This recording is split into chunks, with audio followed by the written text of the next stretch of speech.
Hi everyone, welcome. This is a second video on Casework / Millwork. I just wanted to review all three areas where Millwork is showcased. I am displaying on the left-hand side of my screen another section of an upper cabinet and base cabinet. We aren't going to be building uppercase cabinets unless you want to.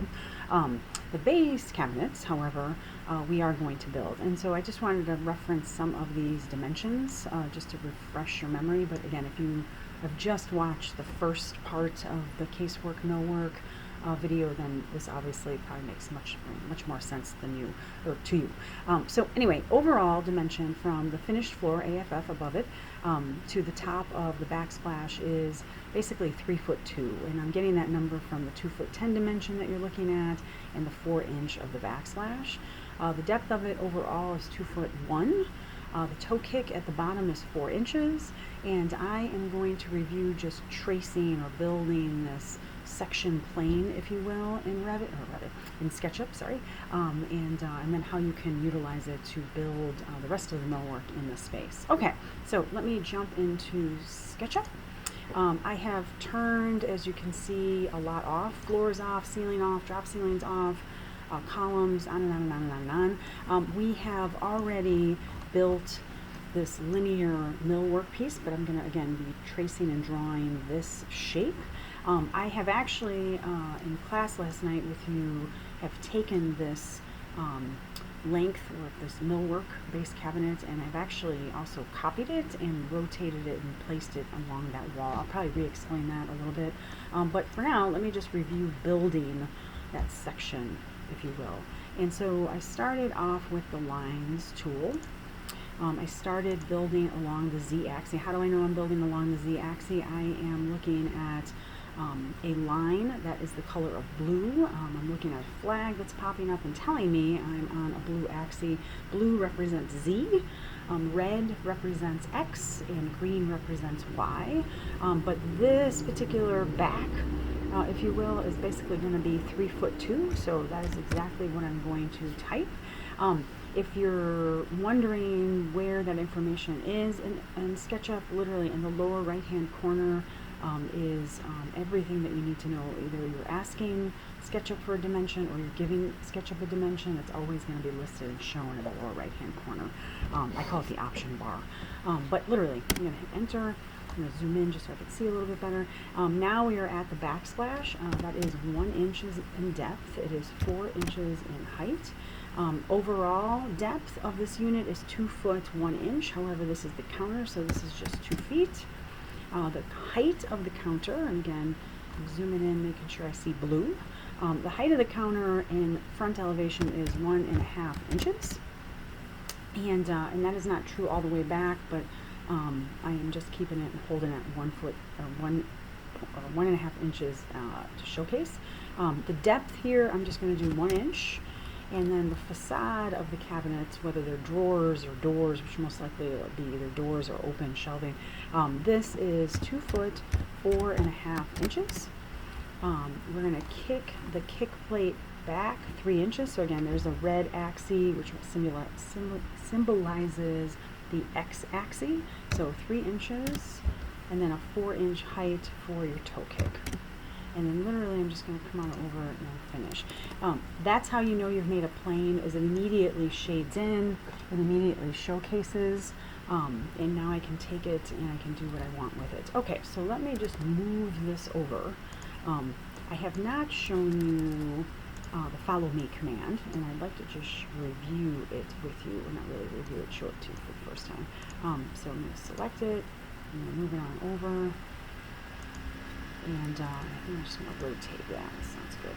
Okay. All right. So the follow me command is really great. I didn't show you the follow me command with the straight run millwork, and I probably should have, but it dawned on me now. What you need to know is you need to have a profile shape, which we do, which is obviously the base cabinetry.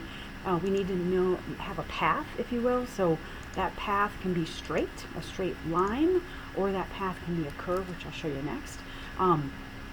You do not want to group this plane at all. So we know in SketchUp that I have edges and I have planes. If I try to make a group out of this whole unit, it just will not follow me. It will not build, basically. Let me show you what it looks like first, and then I'll show you what happens if you try to group it.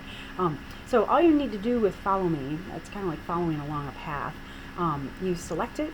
It's going to ask you in the lower left-hand corner, if you forget which order, click a profile to extrude along the pre-selected path. There is my profile, and literally it understood the line that I drew underneath it. Most of the time it allows me to drag it. So that was pretty quick. I didn't do it, kind of happened magically that I didn't do that on purpose. But that's rather nice and quick. The other way that you can go about it is with a curve. Oh, sorry. Is with a curve. So with a curve, I always select my 2-point arc, and I'll pick a point from here to there, and a softer curve, let me just say. And same thing, follow me. Oh, and actually something to point out. So the follow me command is not on the standard toolbar in SketchUp.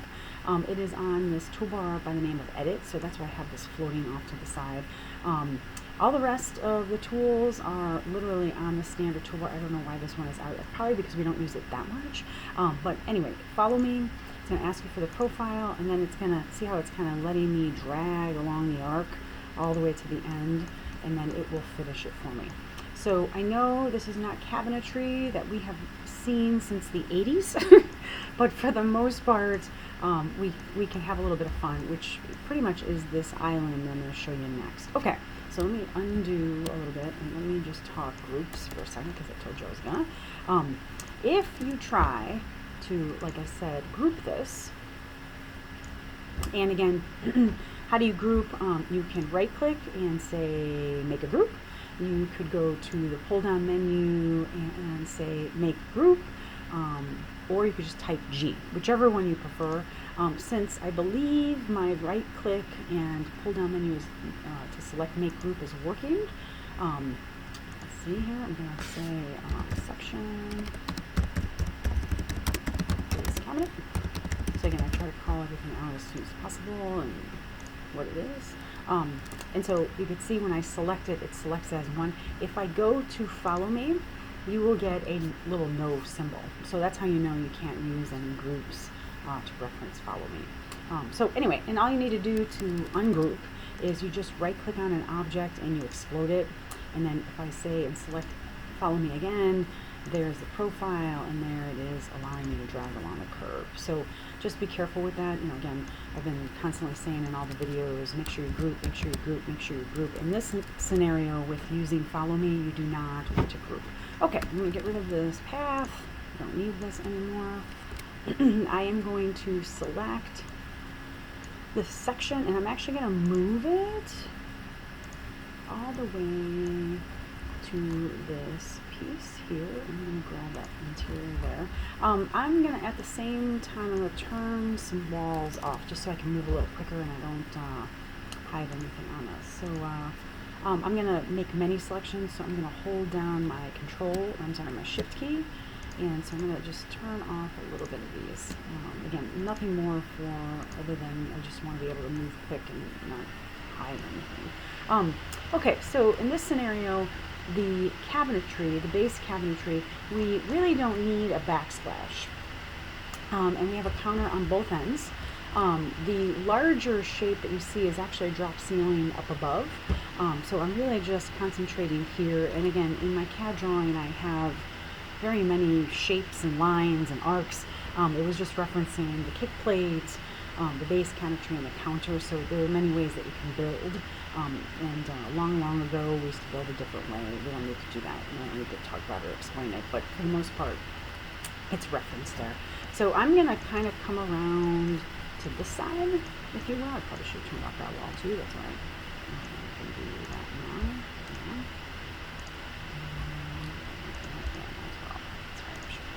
now. Okay, so there is, again, that section. And great question that was asked last night, why is this turning blue? There is reference to the sun as you move around your model, and it looks blue. It is blue, but it's really gray. It's a grayish blue. So you'll see when I turn around here, when the sun or the light hits it, obviously it's white, when it's more in shadow, you'll see a darker gray, or you'll see this darker blue, if you will, or saturated blue. Anyway, nothing to be concerned with. It's all good. I told you guys right away that we probably don't need a backsplash here, so I'm going to just select that edge, and when I delete, the plane will disappear. Let me get rid of a couple edges, and I am going to draw a quick little line reference from there on over, and you'll see my plane comes back, but hold on. I probably should get rid of this piece here. And I'm going to do one more thing. I am going to take that edge and I'm going to build off of it one more time. I'm going to build, I'm going to say 1.5 inches. And I'm going to say 1.5 inches. And then I'll bring it on back. And notice again, if you add to an already existing plane, you're going to see it gets shaded. We've learned from earlier videos that I could just select that edge. So right now that is a plane and that is a plane. But if I go ahead and select that edge and delete, I turn them both into a single plane, nice and easy. So the top of this base cabinet I like. We have a counter. There's going to be a little bit of an edge detail on both sides. The bottom, however, I do not. I need a little bit of work. So for the most part, I want to cut out this, and mind you, let me rotate myself just so you can see it better. This is a dimension of 3 inches, and the height of this toe kick is a dimension of 4 inches. So the 3 inches is the depth of the toe kick, and the height of it is 4 inches. So I am going to grab my pencil tool again. I am going to draw up 4 inches. Oops. That was sloppy there. Nope. I guess let me just rotate myself just a little bit more. Sorry. Okay. So again, 4, and I'm going to move myself more. That's what we're going to do. So I kind of can't see, if you will, and I'm just going to select that plane and hit delete. I'm not really worried about it because I know I still have my shape, and I will clean that up very shortly, which basically what I did a second ago was I drew a line 4 inches, and now I just deleted it. Why? Because I want to see where 4 inches is, and I can reference then drawing that 3-inch depth, and then back down 4 inches. And this is what I knew was going to happen, is it was going to allow me to then also create a new plane, and then I can go in, and that line that was basically referencing the old base cabinet, I can delete. And then just see that everything looks good. Yep, looks pretty good. Okay, so again, I don't want to make a group into it, so I do want to select it all. So you're seeing that I'm selecting it as a whole window. You know, I would never go in and hold down shift and select all these lines. You can, but again, a faster approach, just select with a crossing window. Wonderful. So I'm going to move it into place again. So I'm just going to move it back to here, and it is time to rotate this so that it is at the same angle, if you will. Now mind you, I need to rotate also my view, and I'm going to start there, and I'm going to move it there. So I don't know if you saw what I did, but literally I'll undo, is, again, biggest thing, select first. Grab rotate. You're going to see this giant protractor. These were actually tools that we used back in the day. Anyway, I'm waiting till the protractor is blue, because I know that that is sitting on the XY plane at that endpoint that you see the flag of, and I'm selecting it, and then I'm selecting the opposite side of this section plane. Why? Because I don't know what that angle is exactly, so I'm going to select it, and then I'm going to move it basically to align to the shape, or the line literally, of the base cabinet that I want to build. And I didn't need to know the dimension of degree, and to snap out of rotate, you just select your select tool, if you will. And then what I have is my profile, but what I'm missing is the path. And so what I can do is go back to my beautiful 2-point arc. I can select the arc. It doesn't have to be on the profile. It's nice if it is, but mine is not. So I'm going to select the CAD drawing endpoint here. It's a 2-point arc, so you go from both ends to then the midpoint. And it, again, your inference points would pop up, and I'm taking my time getting there. And then, as you can see, it created a new shape, but you can't really tell that selected. So it's blue. And then I am back to selecting Follow Me, select your profile, and it instantly knew the arc that I last drew. And you have yourself a base cabinetry that's pretty much in alignment and height with your first original straight run cabinetry. And it has, and again, I didn't need to do the counter in this way or the kick plate even, but I was assuming that there might be chairs here. This might be a little bit larger of an overhang for counter space. So I really didn't think out the design of it. But if I went back to go back, I probably would edit that even more. And honestly, all I need to do here, because I just built it, was, Control Z to undo, get back to my profile on this end. And this is where, if I select this, and I say move, yeah, see, it'll move. I might have to select, I select all of this, and I say move. Let's see how far it'll let me go. Not on the right end. Not on the right end. Nope. It's not that side of the cabinetry I want to edit. It's this side. So we're going to double check. So again, select the side which you want to edit. Oh, darn, I'm just thinking right now. I'm going to select just that side. I'm not going to touch toe kick. Probably should. You know what? You know what? I really do want to just move this. Nope, you know what? Let's see what we're going to do. So what I'm trying to do, and let me just show you what I know is going to happen. So if I select just these edges, really, and I say move, I'm trying not to get rid of my plane. See how this is what's called sticky, but in this case, this should happen because, again, I have edited, I'm moving only 3 edges, and the rest of the edges are like, what are you doing? So that's not going to work. And so really what I want to do is kind of build off of this plane. So I think that's what I'm going to concentrate on. I'm going to select this. Let's see what just happens here. Well, so, it's not perfect, and honestly, it is definitely not perfect. It's truly out of, it looks cartoony, so it doesn't look like anything we should build, to be honest.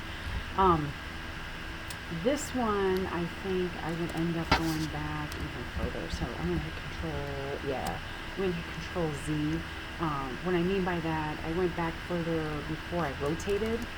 Because I rotated it, it made it less easy for me to edit. Okay, so now I can just build hopefully off of just this based upon my origin points, or my axes, I should say. Okay, so for the cantilever counter, I'm gonna say 10 inches here. Like that. I know that the height of it is 1.5 inches. I'm gonna come back, and again, I was kind of far away. Sorry about that. But if you select, again, I have a plane, but if I select the edge, we have ourselves a nice single plane. Now, if I rotate, so again, a little bit more work on this end, but if I, again, select your object, move it first, here to here, let me then rotate it. So again, I'm waiting until the protractor is blue. So again, first select your objects points, and then that last second point will allow you to pivot in place. And now, if I go back to build my path, and remind you, I did undo. So the problem with that is I undid my arc. No big deal, right? 2-point arc, pretty quick, but still a little extra work there. I didn't need to. 1 point, second point, and then that midpoint. So it's looking for that midpoint there, and again, let it help you. And then, again, let me just highlight it for you. There's the arc, and then I say follow me, select your profile of the section, and much easier. So yeah, so now placing bar stools around the bar makes sense, right? And again, I told you guys, you did not design this cafe. We have not sketched. We didn't really go through a programming phase. This is just a nice little exercise in getting familiar with SketchUp as interior designers, and hopefully this is a little helpful. So I'm going to stop the video here. I think reviewing the profile of the section and kind of a follow me command, I think hopefully is helpful. Please let me know. Yeah, if you do find it helpful, I really appreciate the likes, you guys. It helps me move on further. Okay, you have a great day, and we'll see more videos coming up soon. Thank you. Bye.